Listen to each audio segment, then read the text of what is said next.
Bakit nga ba maraming bansa ang may galit sa China?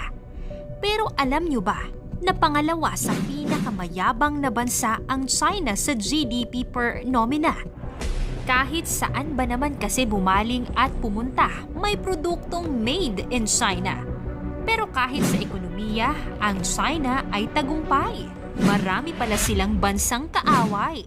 Bakit nga ba maraming bansa sa kanila ay ayaw? Totoo bang sa teritoryo sila ay mahilig mang-agaw? Kaya sa videong ito ay aalamin natin ang 10 mga bansa sa mundo na may galit sa China. Pang-10, Malaysia. Ang Malaysia at China ay kabilang sa mga bansa na umaangkin sa mga isla na nasa South China Sea. Kaya napakahigpit ng tensyon sa pagitan ng dalawang bansang ito. Madalas ay may mga barko ng China na malapit sa Malaysia na nagresulta ng agarang pagprotekta laban sa China.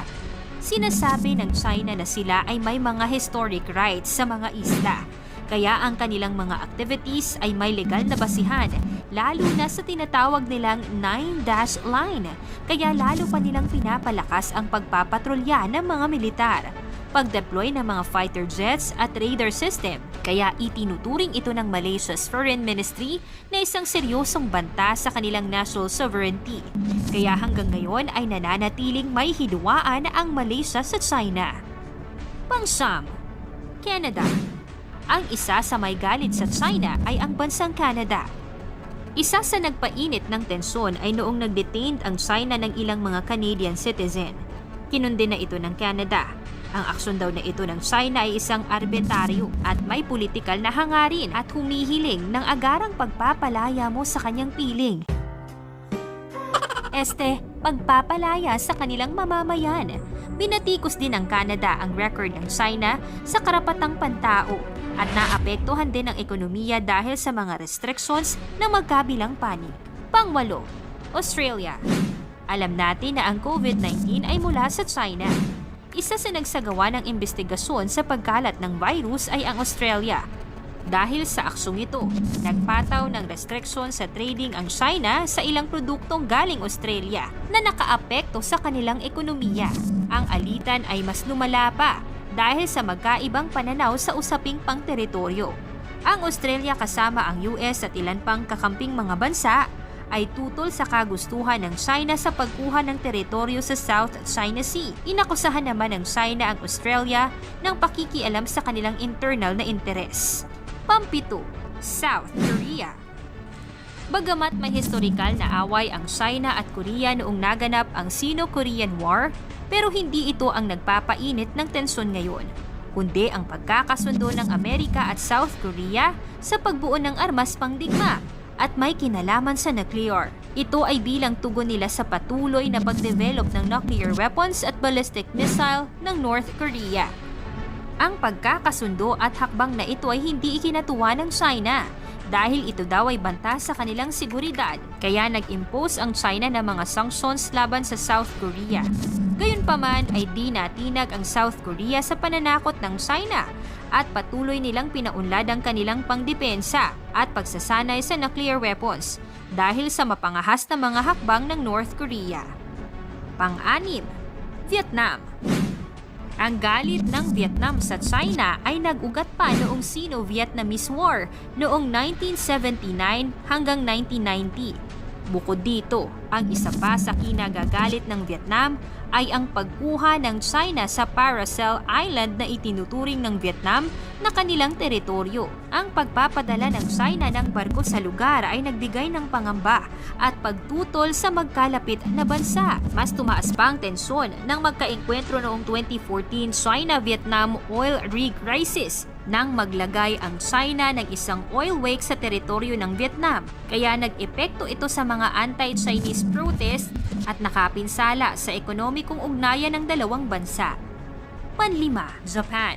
Ang Japan at China ay matagal nang may galit sa isa't isa. Ang ilang dahilan ay ang Sino-Japanese War, pag-agaw sa Manchuria na isa sa sanhi ng World War II at ang nakakakilabot na Nanjing Massacre na isang mass killings.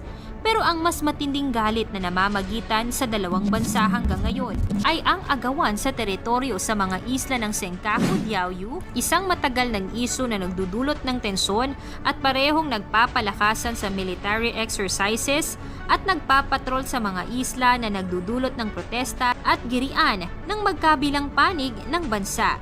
Pang-apat, India. Sa ngayon, alam nyo ba na natalo na ng India ang China? Hindi sa digmaan at pulusyon, kundi sa pinakamaraming populasyon. Kung ang relasyon nyo ay hindi nagtatagal, ibahin mo ang India dahil matagal na pala itong may galit sa China. Guess what? Siyempre, sa teritoryo pa rin na naganap noong 1962 nang agawin ng China ang Tibet, ang digmaang ito ay tinawag na Sino-Indian War at ayon sa mga ulat, tumatawid pa rin ang tropang Chino sa line of actual control, isang hindi tiyak na hangganan na naghihiwalay sa dalawang bansa. Dito minsang nagkakasagupa ang dalawang bansa at humimok sa mga Indiano na mag-boycott ng mga produktong gawa sa China at magpanukala ng mas matapang na hakbang. Pangatlo, Amerika. Noon pa man ay meron ng tunggalian ang dalawang malalaking bansang ito. Pati ang trade war sa pagitan ng China at Amerika na nagsimula pa noong 2018 ay nakapagdulot ng tarifa sa mga bilyon-bilyong halaga ng mga kalakal. Inaakusahan din ng US ang China sa pagnanakaw ng intellectual property, isyu tungkol sa COVID-19 at paglabag sa karapatang pantao. Ang mga territorial disputes sa South China Sea ay isa rin sa malaking pinagtatalunan sa pagitan ng dalawang malaking bansa. Nagdudulot ang mga pangyayaring ito ng pag-aalala tungkol sa posibleng military conflict na maaaring magdulot ng matinding epekto sa mundo. Pangalawa, Philippines. Alam nating lahat na inaangkin ng China ang halos 90% ng karagatan sa West Philippine Sea, kabilang ang Spratly Island, Paracel Island, Scarborough Shoal at iba pang mga isla na sinasabing mayaman sa langis at gas reserves. Bagamat may pandaigdigang batas ay patuloy pa rin sa pag-angkin at pagiging aggressive ng China at pagpapatayo ng mga military outpost. Ito ay nagdulot ng tensyon at nakararanas ng ilang insidente ng pambubuli mula sa China. Kamakailan pa nga ay hinarang at binuntutan ng mas malalaking barko ng Chinese Coast Guard or CCG ang dalawang barko ng Philippine Coast Guard or PCG na nagbigay ng security escort sa mga bangka na naghatid ng supply sa Ayungin Shoal. Ayon kay Senator J.V. Ejercito, dapat daw si Pangulong Bongbong Marcos na ang makipag-usap sa Pangulo ng China na si Xi Jinping tungkol sa isyu ng West Philippine Sea. Bilang Pilipino, sa isyu ng West Philippine Sea, ano ang masasabi mo dito, Kasoksay? Ikomento mo naman ito sa ibaba. At una, Taiwan, the Republic of China. Kamakailan lamang ay napakainit ng tensyon sa pagitan ng China at Taiwan. Ayon sa kasaysayan, matapos kasi ang civil war sa China, ang Nationalist Party ay tumakas pa Taiwan at nagtatag ng hiwalay na pamahalaan. Samantala, kinontrol naman ng Communist Party ang mainland China. Mula noon, ang Taiwan ay sinasabing sila ay nasa demokrasya at may sariling ekonomiya, pamahalaan at militar. Gayunpaman, hindi ito kinikilala ng China ang kasarinlan ng Taiwan at itinuturing itong rebelding probinsya ng mainland China. Bilang tugon sa mga banta ng China, naghanap ng paraan ang Taiwan upang palakasin ang sariling depensa at bumuo ng mga alyansa sa ibang mga bansa, lalo na sa Amerika. Kaya't mapasa hanggang ngayon ay matindi pa rin ang hidwaan at palakasan sa pagitan ng Taiwan at China.